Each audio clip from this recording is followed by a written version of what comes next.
नमस्कार दोस्तों, health care से रिलेटेड एक नया अपडेट है। दरअसल अभी हमारे देश में आने वाले टाइम में छोटे बच्चों को जो टीबी से लड़ने की दवाई है वो किफायती रेट पे मिलने लगेगी। दरअसल 5 जुलाई को इसी महीने हमारे पेटेंट ऑफिस ने जॉनसन एंड जॉनसन की जो एक दवाई आती है बच्चों के लिए, बेडाकुलिन बच्चों का वर्जन है, उसके पेटेंट को रिजेक्ट कर दिया है।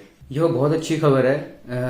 दरअसल ये दवाई WHO वर्ल्ड हेल्थ ऑर्गेनाइजेशन द्वारा अप्रूव की गई है सेकेंड लाइन ट्रीटमेंट के लिए, और इसको ये इलाज में काफ़ी किफ़ायती है। मल्टी ड्रग रेसिस्टेंस टीबी के लिए इलाज के लिए इस दवाई का अप्रूवल है। दरअसल MDR टीबी एक सेकेंड लाइन स्टेज का टीबी होता है, जिससे निपटना काफ़ी मुश्किल होता है, क्योंकि सामान्य लाइन की दवाएं, फर्स्ट लाइन की दवाएं जो होती हैं, फर्स्ट लाइन ट्रीटमेंट की दवाएं इस पर असर नहीं करती हैं, और इससे इसके इलाज के लिए जो मरीज फाइट करते हैं उनको काफ़ी जटिल और काफ़ी एक्सपेंसिव और लंबे समय के लिए ट्रीटमेंट लेना पड़ता है, जो काफ़ी एक्सपेंसिव भी होता है।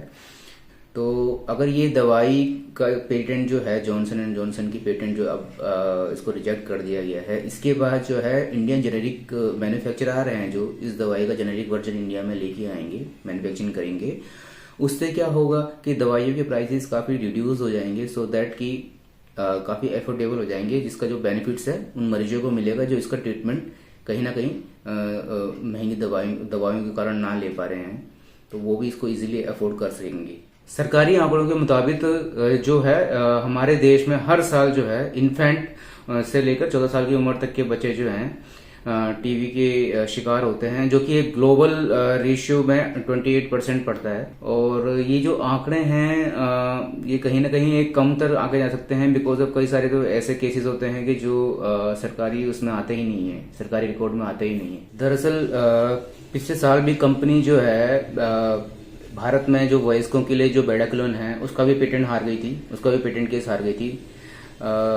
हमारे जो टीबी के एक्टिविस्ट हैं जो इस क्षेत्र में काम कर रहे हैं, वो टीबी के पेशेंट भी रहे हैं। एक का नाम नंदिता वेंकटेशन है जो कि साउथ से हैं, और दूसरा फुमेजा टिसिले जो दक्षिण अफ्रीका के टीबी एडवोकेट हैं।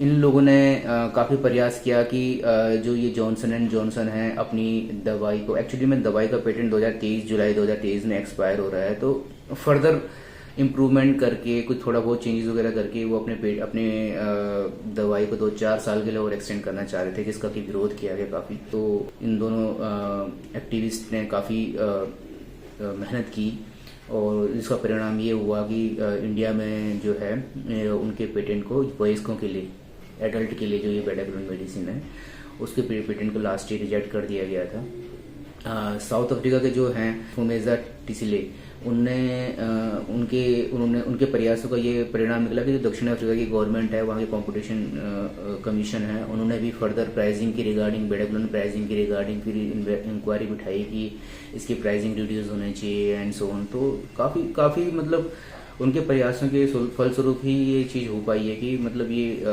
पेटेंट जो है इसको फर्दर जो है एक्सटेंड नहीं कर पाई है। इसके अलावा कई और टीवी एक्टिविस्टों ने काम किया है इस चीज़ के ऊपर। एक और NGO ने, Delhi network of positive people, और गणेश आचार्य जी भी हैं, इनका भी काफ़ी सहयोग रहा पेटेंट को एवरग्रीन के विरोध में। एक्चुअली में ये एवरग्रीनिंग क्या होती है? एवरग्रीनिंग ये होती है कि कोई भी फार्मास्यूटिकल कंपनी जो है अपनी दवाई में, जब वो एक्सपायर होने वाला होता है उसका पेटेंट, वो अपनी दवाई में मामूली से चेंजेस वगैरह करके, फॉर एग्जांपल उसकी स्ट्रेंथ बढ़ा दिया, थोड़े बहुत आगे पीछे चेंजेस वगैरह कर दिया, कुछ एक नया साल्ट और ऐड कर दिया, तो ये छोटी मोटी चीज़ें करके वो अपने पेटेंट को एक्सटेंड करवा लेती है ताकि ज़्यादा से ज़्यादा मुनाफा कमा सके। तो इस चीज़ का विरोध में इन लोगों ने काफ़ी फाइट किया। नाउ इस मूव से अब जेनेरिक कॉम्पिटिशन काफ़ी ज़्यादा मात्रा में आएगा, जिसका बेनिफिट पेशेंट्स को होगा, ऑब्वियस है। क्योंकि पेटेंट के एक्सपायर होने के बाद कई सारी इंडियन फार्मास्यूटिकल कंपनीज जो हैं अब इसका जेनेरिक वर्जन उतारेगी इस मेडिसिन का, जिससे कि दवाई काफ़ी सस्ती हो जाएगी, और जो कॉमन पेशेंट है जो अफोर्ड नहीं कर सकते हैं दवाई, तो उन लोगों को ये दवाई इजीली अवेलेबल हो पाएगी। तो काफ़ी अच्छा इनिशिएटिव है। और एज वेल एज इंडिया के अलावा भी कई सारी ऐसी डेवलपिंग कंट्रीज़ हैं, कई सारी पुअर कंट्रीज़ हैं, अफ्रीकन कंट्रीज़ हैं कि जहाँ स्टिल ये दवाई बहुत महंगी है। तो वो लोग भी अगर कहीं से ये एक्सेस कर सकते हैं, इस दवाई को ले सकेंगे, और हमारी सरकार जो है अगर उनको उनकी हेल्प कर पाएगी, उनको ये दवाई पहुंचा पाएगी। उम्मीद है कि हमारी गवर्नमेंट भी उन कंट्रीज़ को सपोर्ट करेगी जहां इस दवाई की ज़रूरत है। धन्यवाद।